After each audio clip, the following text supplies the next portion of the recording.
পৰ্যায়লৈকে লৈ যায় এইটো বৰ ডাঙৰ কথা হ'ব এইটো মই এই হাউচত এটা নতুন টেন্ডেন্সি দেখিছো যে আপোনালোকে আমাৰ এই হিন্দু খিলঞ্জীয়া এমএলএখিনি কথা ক'ব নিদিয়া এটা প্ৰৱণতা লৈছে It is a very dangerous trend.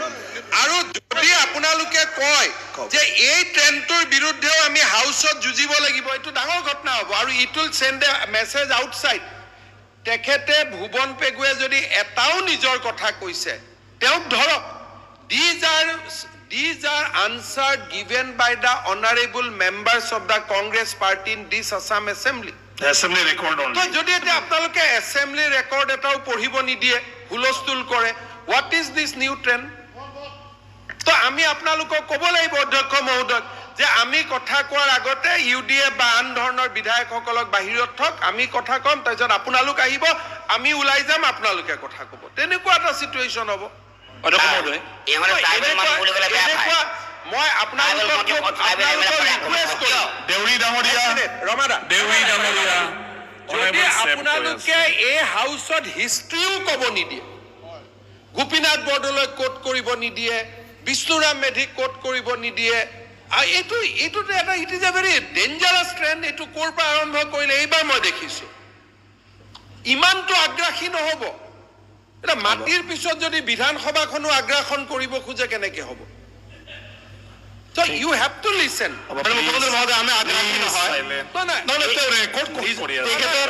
তেখেতৰ ৰিপৰ্ট হিচাপে আমি নিজৰ ৰাষ্ট্ৰতে নহয় আপোনালোকে চাওক নিজৰ ৰাষ্ট্ৰতে যদি এক জিলাৰ পৰা আন জিলালৈকে আহিছে গণনাটো পজিটিভলি কৰক নহয় 1930 নতুন কথা কি উলিয়াই আছে কিন্তু নিজৰ জিলাৰ পৰা নিজৰ জিলাত যাব নোৱাৰে আসাম এছেম্বলিত ল আছে ট্ৰাইবেল বেল্ট এণ্ড ব্লকত আপুনি যাব নোৱাৰে বুলি আপোনালোকে এই ধৰণৰ অদ্ভুত কথা ক'লে অসমখন জ্বলি থাকিব মাজুলী যে ট্ৰাইবেল বেল্ট মাজুলী প্ৰটেক্ট কৰক আমি বিচাৰো পঢ়াই নাই এখন মাজুলীৰ লগত ৰিলেটেড নহয় মাজুলী পৰ্চনটো মই উঠাই দিলো উই আৰ নাও talking about iconic structure chapter 12 of the Assam land revenue regulation act আৰু তেওঁ পটভূমিটো কৈ আছে যে কিয় ছেকশ্যন 12 আনিবলগীয়া হ'ল আৰু আপোনালোকেতো কথাখিনি শুনিব লাগিব এইখন হাউচত বহি যদি গোপীনাথ বৰদলৈ ষ্টেটমেণ্ট শুনিব বেয়া পায়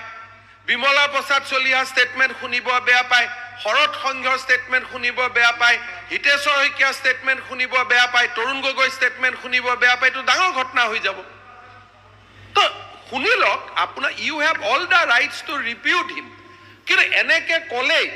এনেকে যদি মই ক'ৰবাত কওঁ মুছলিম থিয় হৈ গ'ল আৰে এইটো মই কোৱা নাই নহয়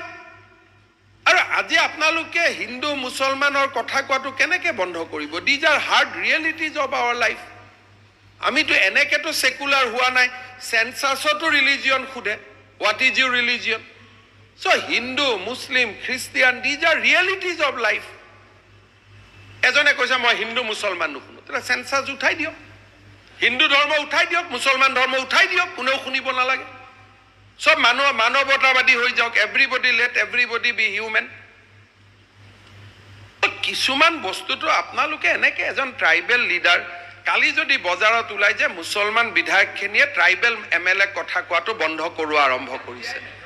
আজি আপোনালোকে ৰমা দেউৰীক ৰাতিপুৱা এইটো কৰিছে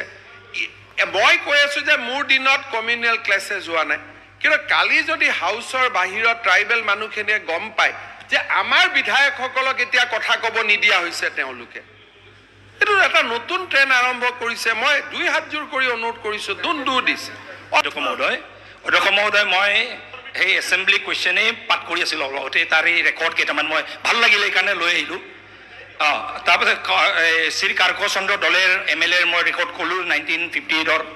আমাৰ পংখী ৰায় ডেকা MLA 1959 এতিয়া আপোনাৰ আৰু এটা সুন্দৰ ৰেকৰ্ড এটা এইটো হ'ল মালচন্দ্ৰ পেগু MLA তেখেতে during the August session of assembly 1963 তেখেতে regarding tribal belt and block in Nagaon district to be replied by Radhika Ram Das honourable revenue minister ইয়াত কি লিখিছে whether the government is aware that large number of encroachers, mostly of whom are Muslims from Pakistan, have been encroaching wasteland of Bordolunga, Lanka Bheta tribal block in Lanka Mauja in Nagaon district. Reply ki dise huno. 303 persons have encroached upon land in Bordonga, Lankabeta tribal blocks, which 83 are immigrant Muslim. This is a record, অধ্যক্ষ মহোদয়। আৰু এই ৰেকৰ্ডবোৰ মই যদি আৰু আনিলোহেঁতেন গোটেই কিতাপ, মই এতিয়া মই কৈছোঁ যে আপোনাৰ দিজ আৰ অল ডকুমেণ্টছ, মই গোটেইখিনি পাঠ নকৰোঁ এতিয়া। গোটেই যদি পাঠ কৰোঁ আৰু গোটেইখিনি যদি ডকুমেণ্টবোৰ যদি চাই, অধ্যক্ষ মহোদয়, খিলঞ্জীয়া মানুহৰ চকুৰ পানী ওলাব। যিটো আগ্ৰাহন আৰু যেনেকৈ অফিচাৰবোৰে সহায় কৰে সিহঁতক পইচা পাতি লৈ মেলি, ডেঞ্জাৰাছ ডিজাইন আছিলে সেই সময়ত। আৰু সেই সময়ত মই আজিও অন ৰেকৰ্ড ক'ব বিচাৰিছোঁ, গোপীনাথ লোকপ্ৰিয় গোপীনাথ বৰদলৈ অসমৰ প্ৰথম মুখ্যমন্ত্ৰী হৈ যদি এই চেপ্টাৰ 10 নানিলেহেঁতেন আৰু তেখেত যদি মুখ্যমন্ত্ৰী নহ'লেহেঁতেন, অসম আজি পাকিস্তানৰ অংগ হ'লেহেঁতেন, নিজ পাকিস্তানৰ অংগ হ'লেহেঁতেন। These are facts. হা, মই বহুত কথাত মই যোৱাই নাই। These are documents, no, these are government documents, assembly records. আৰু অধ্যক্ষ মহোদয়, এই কথাবোৰৰ পাছত আজি মই অলপ আগতে মই ভাবি আছিলোঁ, যোৱাকালি যিটো এই নতুন চেপ্টাৰ 10ৰ পাছত যেতিয়া চেপ্টাৰ 12 আনি আছে, মই যেতিয়া ভাবি আছোঁ এইটো যদি কংগ্ৰেছ গভৰ্ণমেণ্টে যদি 60 দশকতে যদি আনিলেহেঁতেন, কংগ্ৰেছ গভৰ্ণমেণ্টে যদি এই কথাবোৰ বুজি মেলি 70 দশকত যদি আনিলেহেঁতেন, কংগ্ৰেছ গভৰ্ণমেণ্টখিনিয়ে যদি আপোনাৰ 80 দশকত যদি আনিলেহেঁতেন, খিলঞ্জীয়া মানুহৰ স্বাৰ্থ যদি ভাবিলেহেঁতেন, আজি এই অৱস্থা অসম আন্দোলনো নহ'লেহেঁতেন। আৰু এই অৱস্থা আজি আমি খিলঞ্জীয়া মানুহৰ প্ৰটেকশ্যনৰ কথা ইয়াত আলোচনা কৰিবলগীয়া নহ'লেহেঁতেন। আৰু কিয় নানিলে পূৰ্ববংগীয় আপোনাৰ যিখিনি ইমিগ্ৰেণ্টছ, মুছলিম ইমিগ্ৰেণ্টছৰ ভোটৰ আশাত সেই সময়ৰ কংগ্ৰেছ গভৰ্ণমেণ্টে এনেকুৱা খিলঞ্জীয়া মানুহৰ পক্ষত কোনো আইন নানিলে। আৰু আজি বিজেপি গভৰ্ণমেণ্টে যদি আনিছে, আৰু বিজেপি গভৰ্ণমেণ্টৰ মুখ্যমন্ত্ৰী ডক্টৰ হিমন্ত বিশ্ব শৰ্মা ডাঙৰীয়া যে আনিছে, 100 বছৰৰ পাছত পুনৰবাৰ মই ভাবোঁ এনেকুৱা এটা আৰু এবাৰ আলোচনা নহওক। আৰু এবাৰ খিলঞ্জীয়া মানুহে ইয়াত থিয় হৈ যেন ক'বলগীয়া নহয় যে আমাক প্ৰটেকশ্যন দিলে আগৰ গভৰ্ণমেণ্টবোৰে, আমাৰ মাটি বাৰী কাঢ়ি ল'ব দিলে, আমাৰ জীয়ৰী বোৱাৰীক হাত দিব লগাব দিলে, আমাৰ সভ্যতাত হাত লগাব দিলে বুলি যেন 100 বছৰৰ পাছত ট্ৰাইবেল মানুহ, খিলঞ্জীয়া মানুহ যেন ক'বলগীয়া নহয়। তাৰ কাৰণে মই এই বিলটো যিটো আনিছে সঁচাকৈ ঐতিহাসিক বিল। মই ভাবোঁ ইয়াতকৈ আৰু কঠোৰ কিছুমান আইন আনিব লাগিব পাছলৈকে। মই মুখ্যমন্ত্ৰী ডাঙৰীয়াক পুনৰবাৰ ধন্যবাদ জনাই মোৰ বক্তব্য এই বিলৰ সমৰ্থনত সামৰিছোঁ। ধন্যবাদ।